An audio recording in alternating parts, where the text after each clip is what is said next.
Did you know 80% of minority entrepreneurs' businesses fail within the first 18 months, often due to systemic barriers like lack of access to funding, limited mentorship opportunities, and structural inequalities?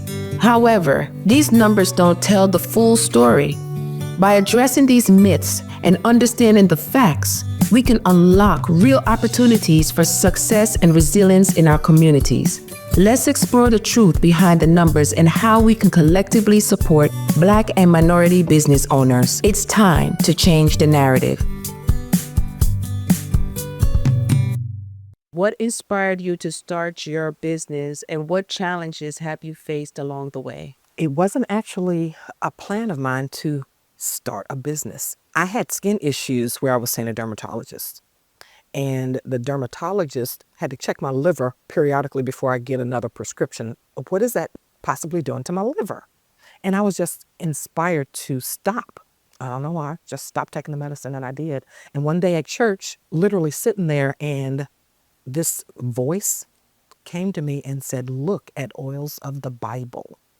And I didn't know why, but I wrote it down, look at oils of the Bible, and I put it on my refrigerator. As I do with any notes that I put on my program, I put on the refrigerator, I look at it later. I looked at it later, and it opened my eyes to all of these herbs and oils that I'm like, whoa, what does that mean? And when I started looking at the meanings and the reasons for these oils, it pointed directly to ways that I can help my skin. And I was shocked, but I kept on going. I kept looking. And then I started making products. And when I used them and people noticed, that's where the business idea came from, because people wanted to have skin like mine. And I'm like, wow, because I didn't want my skin for so long. Wow. But that's how it came about. It was really inspired. And that's why my name of the business is Shalisa's Heavenly Inspired, because I think that's where it came from.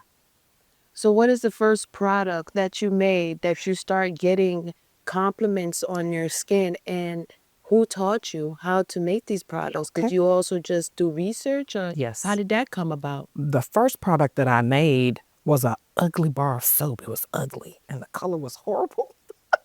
And it wasn't shaped pretty or anything. It was just a bar of soap. But I used it because that's what my goal was and intent was, to use the soap.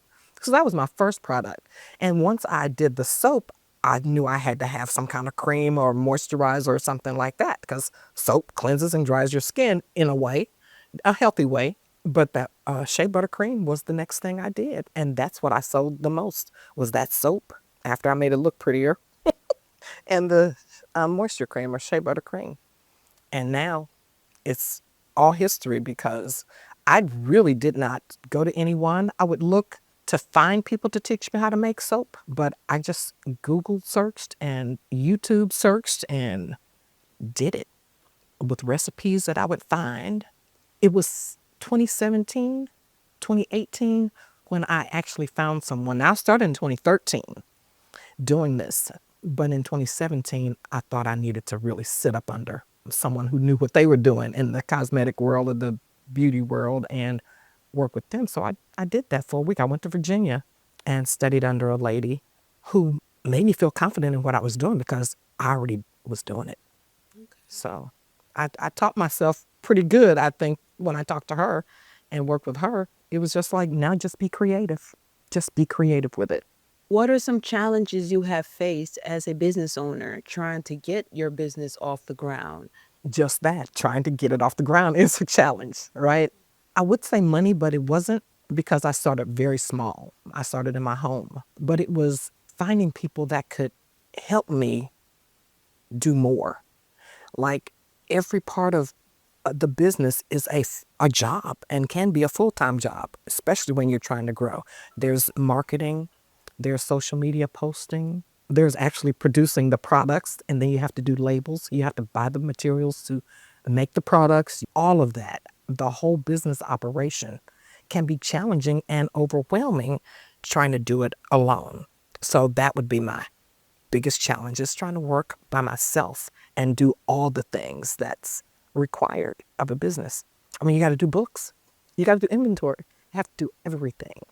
And so I think that hindered me from growing more, because I didn't feel comfortable. At the time, I was working another job, a full-time job. So I didn't feel comfortable bringing somebody in and paying the money that I needed for my expenses, me personally, to just put it into the business. So it just a slowing pace is the way I went at it.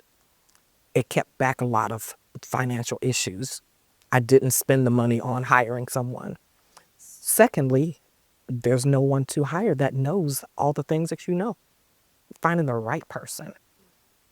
And then when you find the right person, I think we even talked about that. You can't afford to pay the right person, right? So there's a lot involved.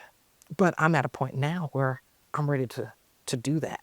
By the grace of God, just the going on faith, I'm going to, move forward with bringing somebody on. As an entrepreneur, you listed all of those things, all those challenges, and people jump in, and a lot of us is doing everything. We're in all those hacks. Yeah. What do you think can make it easier for an entrepreneur to get off of the ground? Without the money part, because that's an individual thing. Most people can't just tap into a resource like that. But I think us entrepreneurs coming together, building a pool of resources within each other to tap into.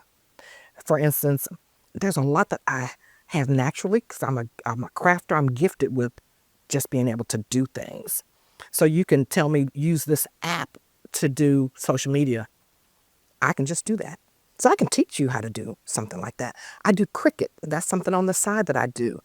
I can help you learn how to use a Cricut machine. Some people have equipment and don't know what to do with it, but that's their intent, but don't know where to go. It costs money.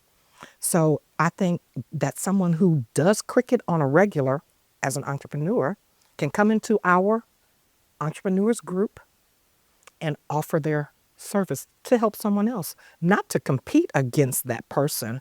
So just having us supporting each other, I think is a big and a huge way that's cost effective, right? So that's what I'm trying to do as far as helping other entrepreneurs in the community. So I started the Entrepreneurs Chat so we can talk about things and work together to figure out ways to support each other. In addition to the entrepreneur chat, you're also sharing your space to where other businesses can have a home. So that was based on my experience of going out and doing markets. Prior to me having this storefront, I worked out of my home and people would come into my home to buy things. So since I've gotten this store, I thought, how good would that be to offer just some shelf space? I mean, people don't have to have a lot of product to sell, but just to have a place to set it up so people can walk in a door and see it. Because there's a lot of creative people in Athens. There are so many good talents. There's not just artists, not just people who do tumblers, but just things. There's somebody who makes oyster shells, wreaths. People buy things all year long. If you have art, you can put it on the wall. It's just pay a little fee and send your customers over. You can, and I want those people that bring products in here to sell to actually have a day where they do their own pop-up within the store. This is your day.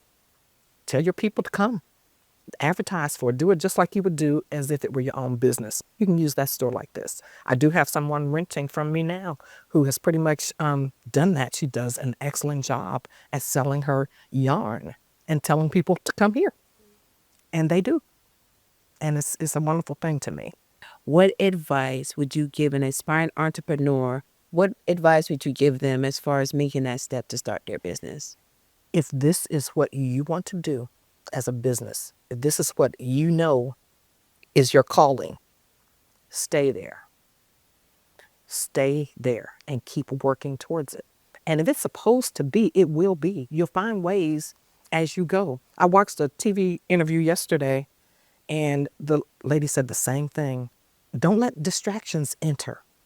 Stay there and keep moving. You learn as you go. Even if you went to school and got an education for business, you still have to learn the ropes and the ways. While you're doing it, nothing happens overnight. Got to be patient and just keep doing it.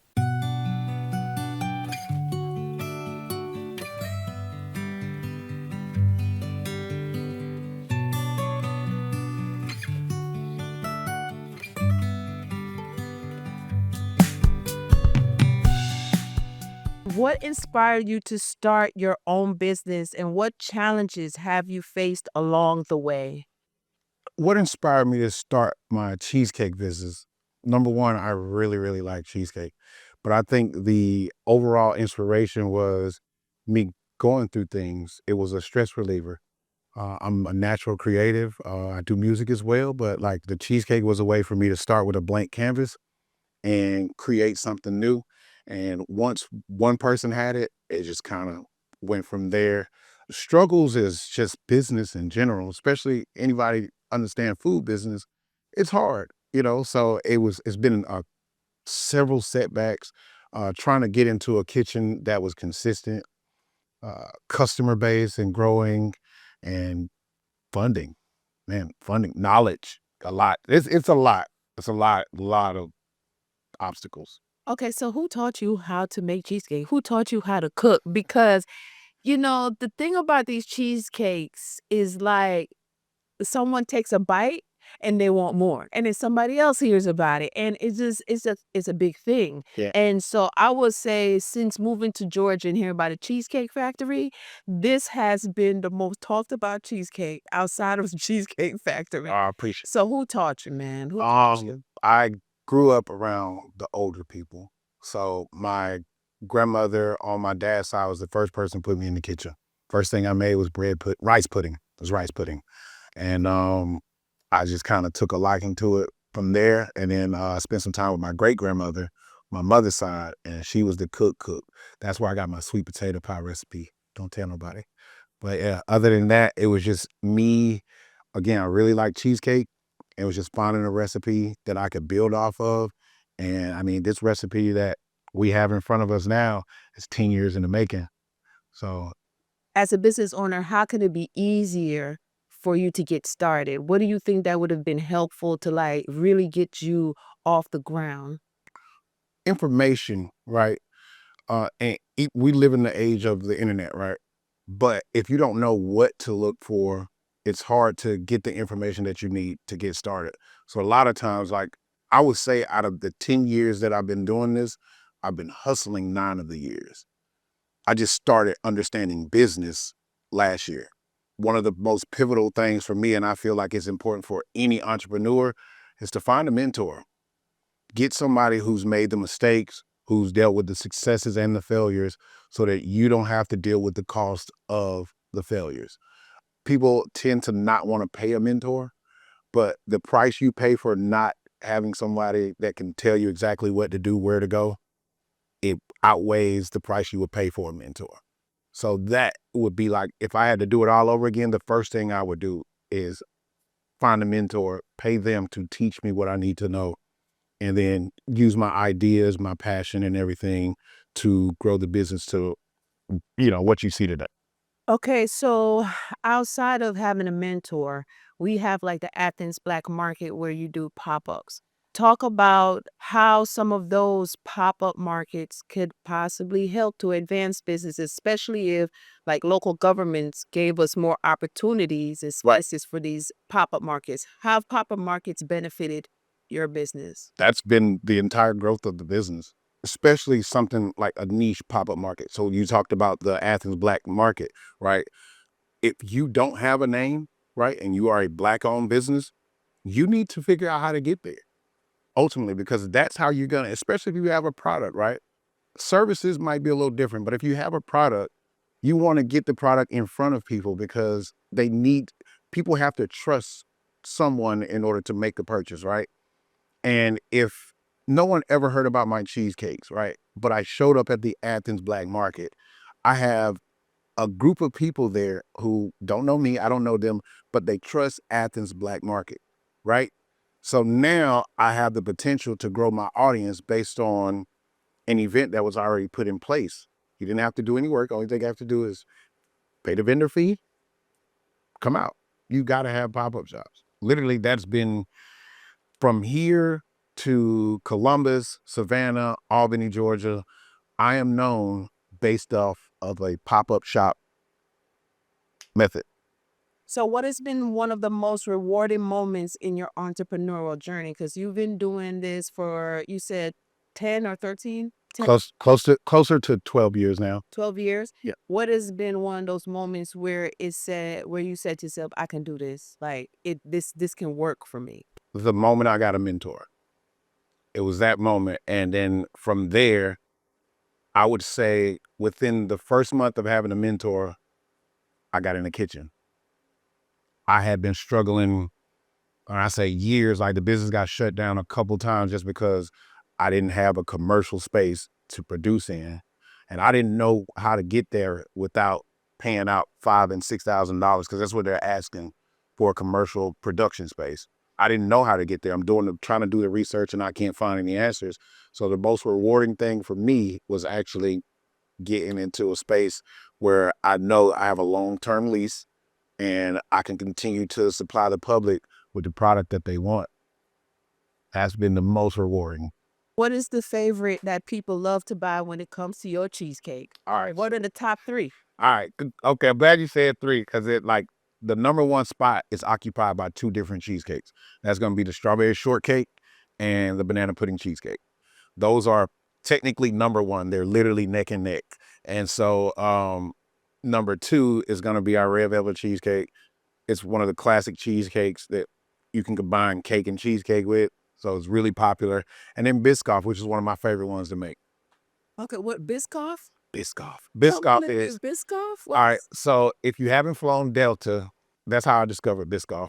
It's this. I think they're made in Belgium or somewhere, but they're these little cookies. I call them like adult graham crackers or adult Teddy Grahams. It is so good. They give you these 2-pack of cookies on Delta. I had a craving for them one day, and I found out that they make them in these. You see here, these big packs like this. They also have a cookie butter, and so I had to put it together. I had to see what it was like to put Biscoff and cheesecake together because I love them both. And so once I put it to the public, I realized I wasn't the only one that liked Biscoff like that. What advice would you give to an aspiring Black entrepreneur or an entrepreneur in general who may feel discouraged at this moment and trying to figure it out? It took me over 10 years to get here. That's literally all the encouragement you need. The things that you desire in life, you ought to desire them more than you want to see yourself fail. And that is the motivation that you need to continue. Every day is a slice of success towards the bigger picture of success that you're in. I didn't say it because I'm doing cheesecakes, but it is literally a slice of success towards the whole pie of success that you see. My uncle told me it was like one of those periods where it was slow. I was kind of giving up again. And he's like, you realize that on the days that you don't sell one slice, you're defeating yourself. Like go in, and even if you sell one slice, if you sell one product, one item, it's more than you giving up, not doing anything. And I've taken that. December was a really slow month for a lot of businesses, but I managed to hit my goal and exceed it, like by a large number. And that was just me being motivated to not give up again. People want to see you win. You just got to keep going. You got to keep going. And again, I hate to sound repetitive, but find a mentor. It's worth it. What is your future plan? Because I know you're working on a food truck. Do you see yourself having a brick and mortar, or where do you see yourself a few years from now? Right now, we're trying to avoid the brick and mortar, and the only reason is because of overhead costs, right? I do want this to be an expansive brand, so something that's available across the states, right? I don't know how far out that takes me in my vision. I haven't really gotten there yet, but that food truck thing, that's something that I'm set on. We currently have a GoFundMe for raising funds for my own food truck, but I'm willing to do it through just good old hard labor. Like I'm in here typically 12 to 14 hours a day, sometimes a lot longer than that. But as far as other goals, it's just being able to provide opportunities for the people in my community. I want to see a lot of the youth who don't really have opportunities or don't really have anything to do. I want them to see that you can come from a place like Nellie B. That's where I'm from. Nellie B, Spring Valley. I was born on the east side. But you can come from a place like that and you don't have to succumb to the streets, gangs. You don't have to become a rapper. There are things that you can do that was already set inside your heart. If all you got to do is just see somebody do it, you can achieve them. And I want to be that example. That's my biggest goal, though, is just to be an example for that next generation that you can make it regardless of your situation. Where can people find you? And the GoFundMe mentioned that as well. All social media platforms, we are Noni's Cheesecake. So when you type in NONYS, it's going to be the first thing that pops up. You're going to see the little strawberry or either one of the slices of our cheesecakes. And on any of those platforms, once you tap on the links, it's going to have the website. Some of them have the DoorDash link, but it also has the GoFundMe. For everybody watching this interview, I want you to understand that there is a community out there behind you. Go look for that community, right? Once you find that community, pour into that community. And I guarantee you, the way that that community pours back into you, you won't be able to outdo them. You won't be able to. I promise you.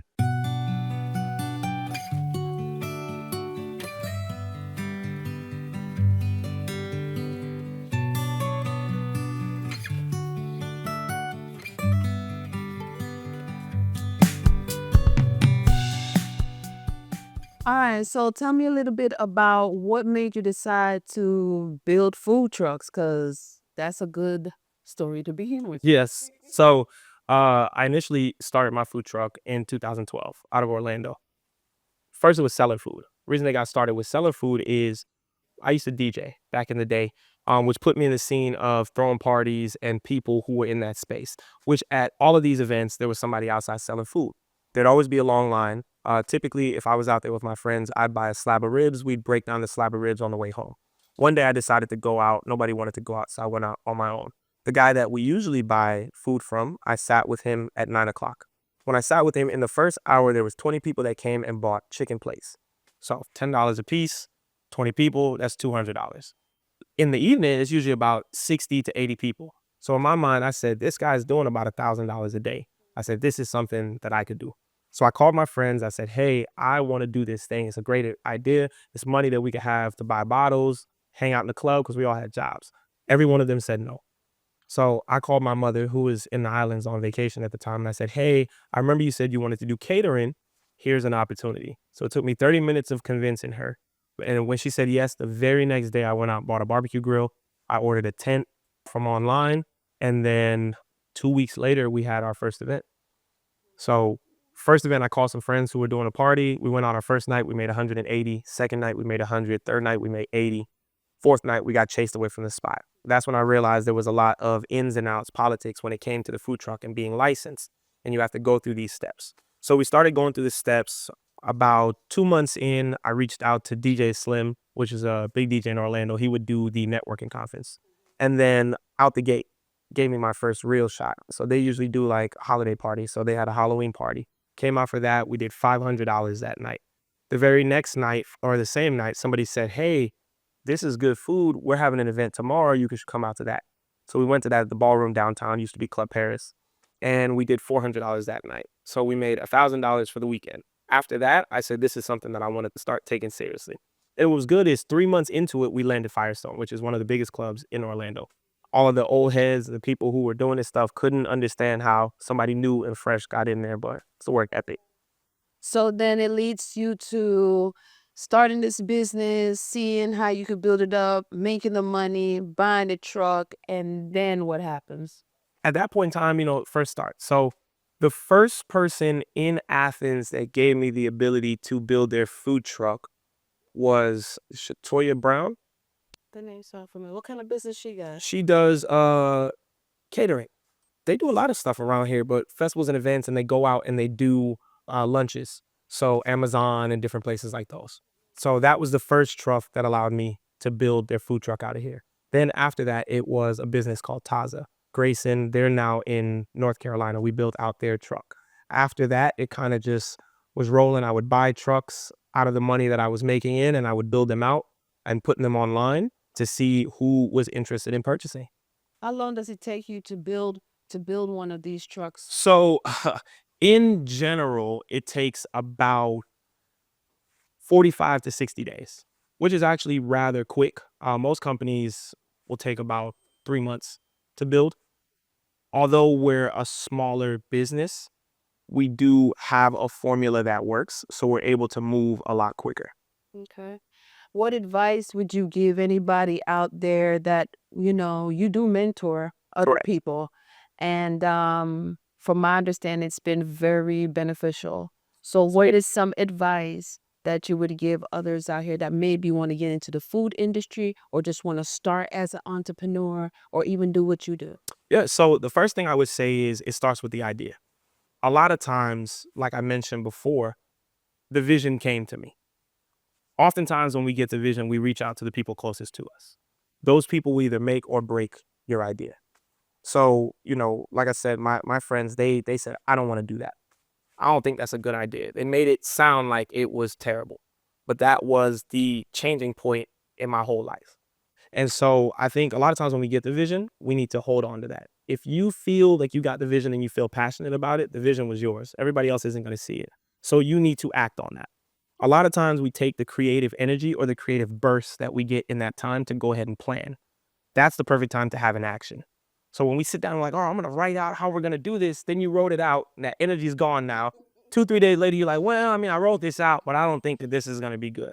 But if in that moment we say we're going to do something, if you want to start a YouTube channel, start the channel that day. Open it up, apply, sign up. You know what I'm saying? If you want to sell food, post a plate that you made. You know what I'm saying? See if anybody wants to buy it. Whatever it is that you want to do, you start it. That's the first step. Once you start it, then from there you don't know what can happen, but at least you've done something. We'll sit back and watch people online or people out there doing what we want to do, and we'll say they're not even doing a good job. But we never even started to even know what it takes to even do it. And so I think that once we start, we then have an idea.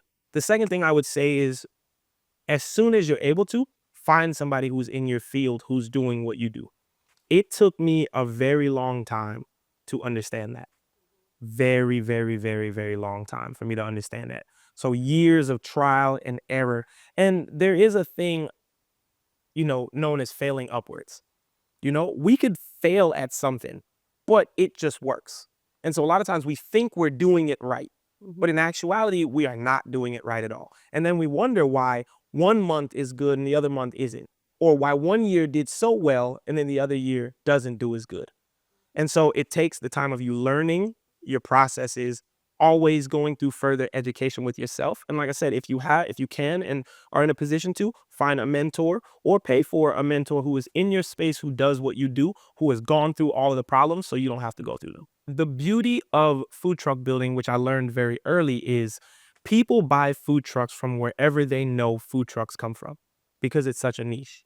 So ironically, I'm here in Athens and I have not built the majority of the food trucks in Athens, which to me is somewhat puzzling because when you're in such a small place, when somebody does something, everybody kind of knows. So I've always thought, why is it that I haven't built the majority of the trucks in town? And then what I had to realize is, oftentimes we have to check on our own selves. Am I doing everything? Instead of blaming other people first, I have to first look inward to see what am I doing? Am I promoting properly? Am I going out and talking to people? Am I doing what it is that I need to do for people to know that I even exist? You see what I'm saying? And so within that, the beauty of my space, like I said, because I know that we can get stuff from outwards, I have a lot of clients who come from all over the US. So I can live here and work here and do everything here, but a lot of my business doesn't come from here. So this truck is going to Augusta. The other truck that we looked at is going to Fort Worth, Indiana. We've done stuff for people in Alabama, South Carolina. We've sent the truck to St. Louis, Missouri. We've done stuff for people in Denver. I also will travel to do work now that we have an audience online. So I'll do through my TikTok, I get a lot of people that call. So we went down to Destin earlier last year. Oh, I love 2 or 3 times to Destin, which was able to do work and business, or business and pleasure, Right. all in the same trip. Through that, I've gone to Destin and I've gone to other states to just do the work that I do, which helps grow the audience. And as well, it gives us a beta into learning what areas are actually looking for our type of services and how we can cater to that. If I'm in a space and something doesn't work, I'm not going to sit there and try to fight in that space. I'm just going to find the next place who wants it. There's somebody out here who wants my services. There's somebody out here who appreciates what I do. There's somebody out here who's willing to pay what I'm asking for what I do because I know what I'm doing and I provide a good product. So Because of that, I look outwards everywhere. So social media is one of the things that we use. Word of mouth referrals is another thing. Most of the business is word of mouth, but the social media does carry out further. There's people that I've met in other states that have called me because of some work that I did for somebody's food truck. I had a friend that went to Wisconsin and she went to a food truck. She was like, I need to get you in touch with my friend. And she put the number in his phone and my name popped up Oh, wow. because he bought a truck. The truck that he had, he bought from me. So where can people find you? You can find me online, social media. Food Truck Builders A to Z is the name of the business. We're on Google. We're actually in the process of doing a whole revamp. So redoing the website. I'm redoing the branding, how we are perceived. I'm redoing how we show up in the community, community engagement, partnering with other organizations, doing my fair share of giving back, to raise awareness into who we are and where we can grow. One of the things that I've seen, that I take and I hold on to, that I recently heard: be, do, have method. Be a little, do a little, have a little. Be a lot, do a lot, have a lot. They all work in hand. We want to have things, but we don't want to do the work. But in order to do the work, we need to know who we are and why we're doing the work. That's the be. So as long as we know who we want to be, it's going to show up in the work that we do, and then it's going to show up in the things that we have.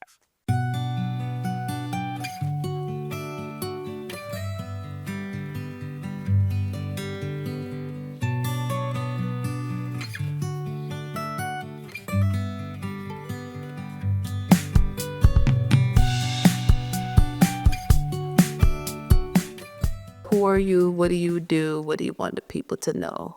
My name is Bernard Sims. My pen name is Bernard the Barber. I'm an author and activist in our community. I'm also a philanthropist through a nonprofit called Reach One Chess in our community, where we use chess to encourage our youth to make better decisions.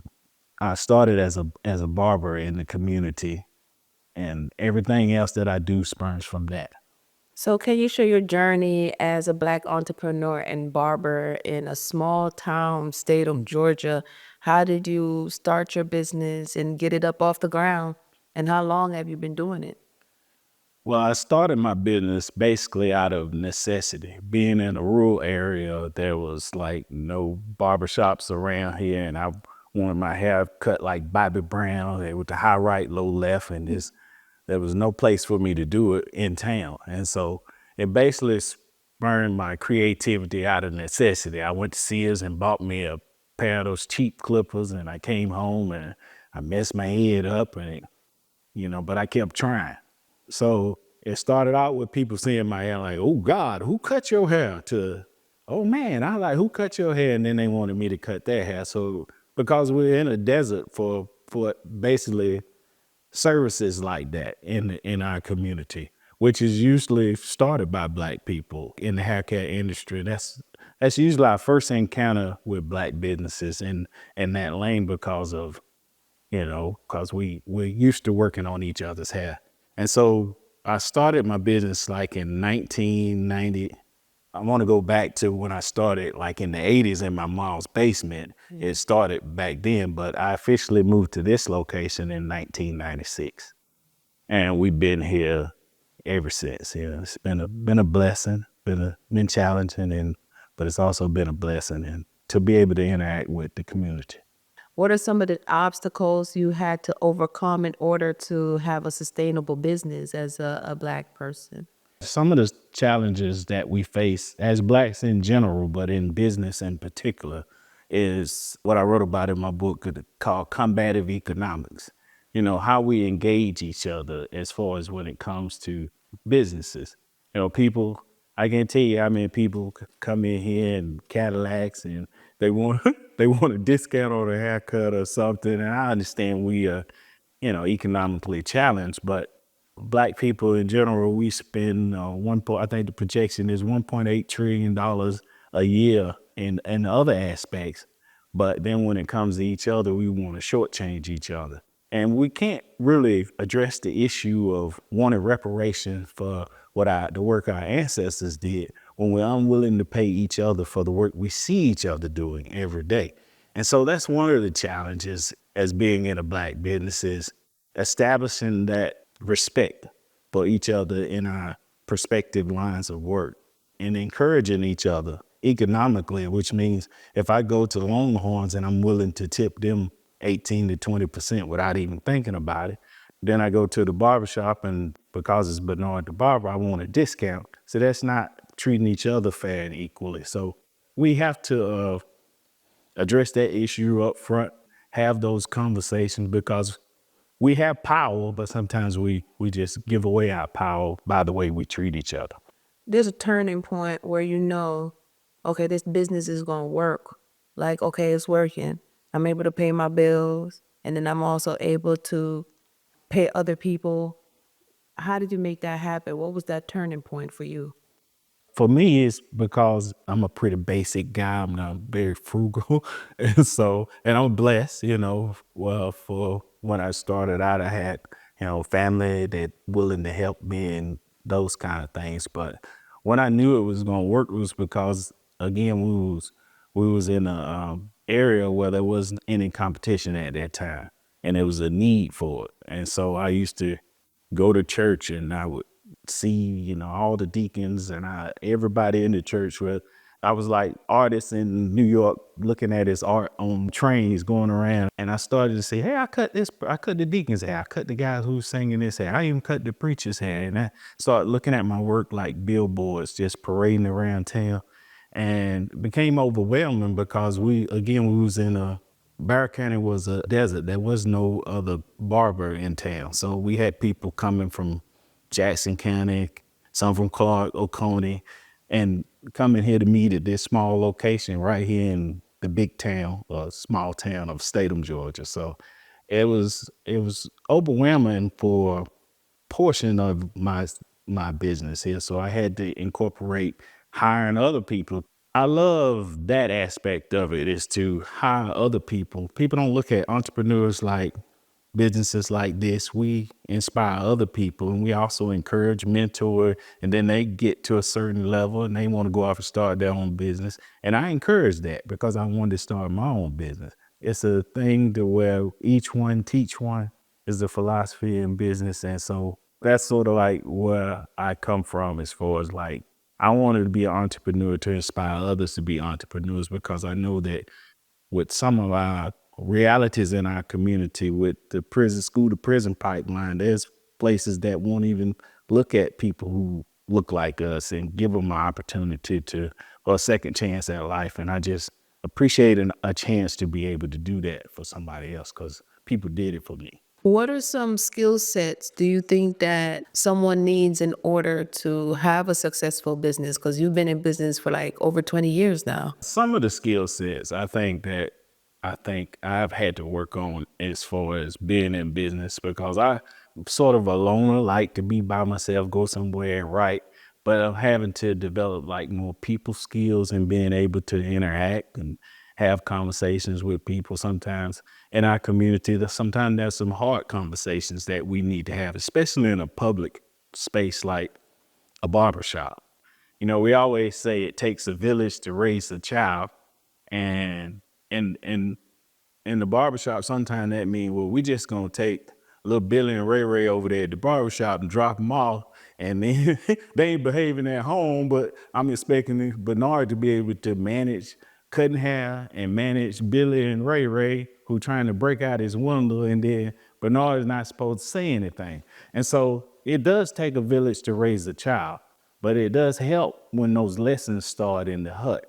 And sometimes I had to have those conversations with parents. Little Billy and Ray Ray trying to break out my window.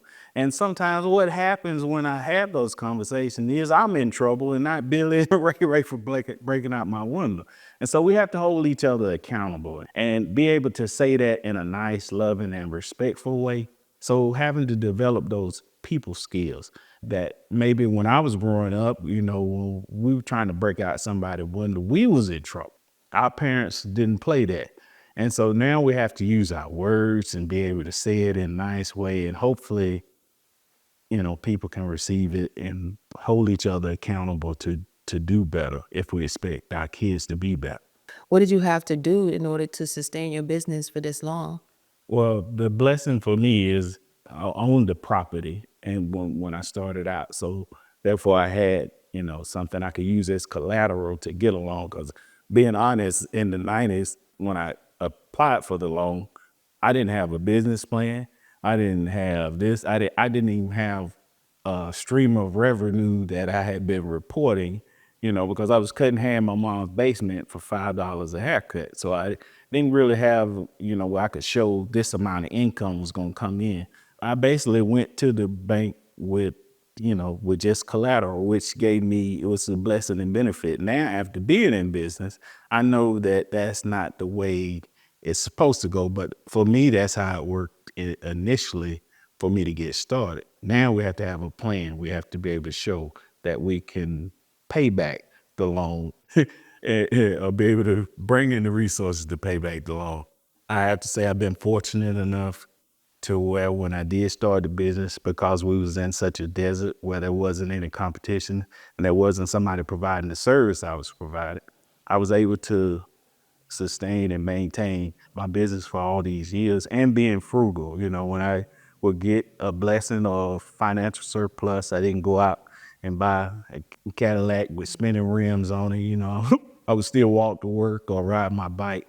I mean, we used to say it was cheap, but now we call people like that frugal. Just being financially responsible and taking care of what needs to be taken care of first, and let the wants and needs wait, or maybe not be fulfilled at all if it's a want instead of a need. How can the community or the government play a role in supporting entrepreneurs? We need to have access to more capital, and there need to be more consideration in the fact that, some of us don't come from a realms of privilege. Like my experiences in now working on being in the nonprofit world and applying for grants through these foundations, and when we see they have diversity and equity programs and they get black faces in these places, when we get those black faces in those places, we can't shrink to the opportunity we have to make changes in our community. For instance, if I'm starting a chess program, which is trying to, activate the mind of our youth so that they can go on and make better decisions in life and not become dependent on programs to sustain them. My goal is to stop the school to prison pipeline and to develop a school to purpose pipeline and use chess as a tool to do that. And so when you talk like that, and I'm talking like that to the boards, and it's like, man, that sounds good, but then I get overlooked for grant or a loan. But then I see like other people in the community say, hey, we want to have a giveaway at Christmas time and feed hungry people, which is good. But that's just feeding a person once a year. And so I would like to see more input and more focus on developing programs into questioning why people are hungry in the first place anyway, instead of just feeding them one time at Christmas. I know we always used to say you teach a man to fish, he eat for a lifetime. If you give a man a fish, he eat for a day. And so that's why I would like to see more focus on questioning why people are hungry in the first place and develop systems to keep them from being hungry all year. What advice would you give an aspiring entrepreneur that want to start their business? What is one tip that you think that you could give? The one piece of advice I would give to anybody who's starting a business is it only takes one yes to overcome 1,000 no's. But it's trying to overcome those stereotypes. There's a world of no's and doors waiting to slam in our faces. It only takes one yes from the right space to overcome all those 1,000 no's. And we just have to go places where we are appreciated and not just tolerated. And that's why I'm so appreciative of Athens Market and Athens Anti-Discrimination, because I'm from rural America where the things I'm saying make a lot of sense in this space. But when I walk out of this building and go to the corner store right up the street, Billy Bob, that what I'm saying don't make sense to Billy Bob. So, and that's weighing on a man's mental health. Like, I know this is right, but why am I being treated like this is wrong? So that's why I'm so grateful for spaces like this to give voice to the voiceless and to help us to be able to recognize that there are spaces where we appreciate it and not just tolerate it.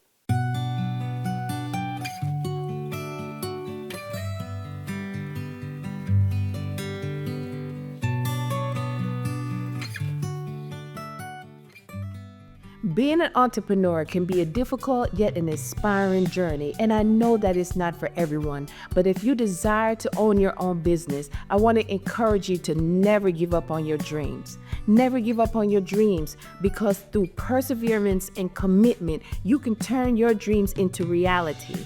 And for everyone else that is watching this video wondering, what can I do? What can I do to help a Black or minority business owner shop Black? Spend your dollars with Black minority-owned business owners, and that includes women, because there's a lot of women out here that needs your support, and we fall under the minority umbrella. Did you know that? Yes, we do. Remember, it is time to change the narrative, and you can help us do that by supporting Black and minority business owners.